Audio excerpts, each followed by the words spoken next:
Salut à tous les amis, c'est Joverclock, j'espère que vous allez bien. On se retrouve aujourd'hui pour le test et la présentation de la GTX 1070 Katana de chez KFA2.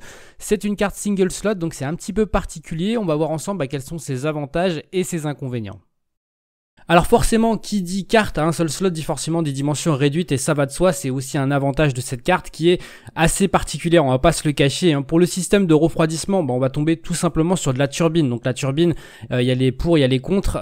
Pour ce qui est des contre, forcément ça chauffe un petit peu plus qu'un système de refroidissement custom et généralement on a des nuisances sonores qui sont un petit peu plus grandes. Pour ce qui est de ce système de refroidissement, KFA propose quelque chose qu'ils ont appelé le turbo radiator, donc c'est censé améliorer justement ces températures. On va le voir un petit peu après dans les tests. Alors si l'avant est esthétiquement plutôt sympa, l'arrière forcément paye un petit peu moins glorieux parce qu'on va perdre la backplate, ce genre de choses. Pour ce qui est de la connectique, on va être sur du 8 pins, donc voilà, 8 pins c'est largement suffisant. Faut se rappeler que c'est pas une carte qui est prévue pour de l'overclocking extrême. Malgré tout, on va aller checker un petit peu dans les tests ce que ça donne quand on la pousse dans ses retranchements. Un petit mot sur la connectique vidéo, on va retrouver un DVI-D, un port HDMI et un DisplayPort. Alors pour la partie benchmark un petit peu performance, vous allez voir que c'est ultra intéressant parce qu'on va pouvoir se rendre compte des désavantages notables de la turbine tout simplement. Alors on va lancer un petit stress test qui est fourni avec GPU-Z. Donc vous pouvez voir en haut les fréquences sont à 1911 et 3802, donc voilà c'est des bonnes fréquences, c'est un tout petit peu moins par exemple que la Exox Sniper que j'ai eu avant, mais ça c'est propre à chaque GPU donc on peut pas mettre ça sur le fait que ça soit la Katana.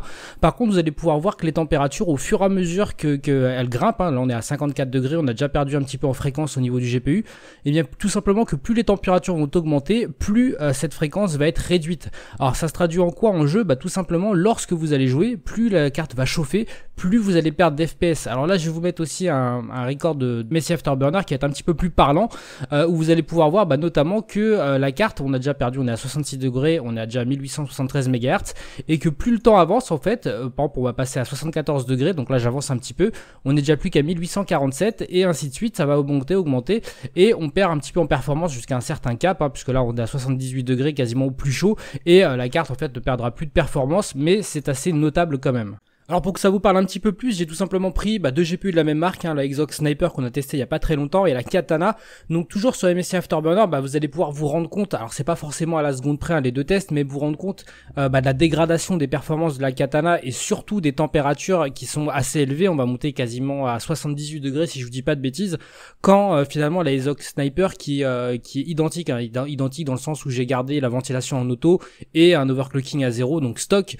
Vous allez pouvoir rendre compte tout simplement que les fréquences malheureusement sont plus importantes pour la Exox Sniper en ayant des températures qui sont largement meilleures, parce que là on est quasiment à 17-18 degrés, ce qui est vraiment énorme. Alors je me suis dit qu'est-ce qu'on peut faire pour rattraper un petit peu les températures de la Exox Sniper. Par exemple va falloir lancer la ventilation à 100% tout simplement. Donc là vous pouvez vous dire que ça descend vite les températures, mais j'ai accéléré volontairement le rush vidéo, en général c'est beaucoup plus long que ça, ça a pris au moins une bonne minute largement à descendre à cette température. Donc voilà, si vous voulez avoir les mêmes températures que la Exox, il va falloir malheureusement pousser la ventilation à 100% et ça pose un autre souci. Et voilà, ça pose, comme je l'ai dit, un autre souci qui est tout simplement de pousser à 100% la turbine. Les turbines, on le sait, ça fait du bruit, c'est un petit peu l'inconvénient de ce système de refroidissement. Et là, on va atteindre des décibels qui sont exagérés, en tout cas qui sont pas acceptables pour ma part, même si vous savez pourtant que je suis pas un grand fan du silence, etc. Parce que je trouve qu'avec un casque, on peut largement s'en passer. Là, faut être très honnête, on est à 52, 53, des fois 54 décibels. C'est bien trop, alors qu'en sachant qu'en règle générale, le PC était aux alentours des 38, 39, ce qui était largement correct. Là, 52, ça commence vraiment à faire beaucoup et c'est malheureusement le gros problème. Alors là je vous ai mis un petit bench sur Unigine Valley, c'est tout simplement à prendre avec des pincettes puisque ça a été fait avec un R7700 stock, donc on va perdre des performances par exemple par rapport au 6700K que j'utilise habituellement, que vous avez pu retrouver sur la Exox Sniper. Je crois qu'on devait être dans les 4400, 4500 points quasiment, mais là voilà, il faut prendre en considération que le CPU aussi bride les performances. Voilà, je crois qu'on doit tourner aux alentours des 4000 lorsque je l'ai mis sur le 6700, c'est quand même en retard par exemple par rapport à d'autres cartes qui ont un système de refroidissement qui est conséquent, puisque comme vous l'avez vu, en fait, on perd en performance au fur et à mesure que la carte chauffe. Alors je vous ai pas fait d'overclocking sur cette carte parce que comme vous l'aurez compris, les températures ne le permettent pas tout simplement, c'est pas une carte qui est dédiée à cette fonction. Pour ce qui est du gaming, comme je vous l'ai dit, les températures viennent baisser les performances, mais en gaming on a des températures qui sont bien meilleures qu'en stress test. Donc du coup, si on peut prendre l'exemple avec une exoc, vous aurez un écart d'FPS mais qui est finalement plus léger que ce qu'on a pu voir dans les tests, hein, qui était quand même assez impressionnant.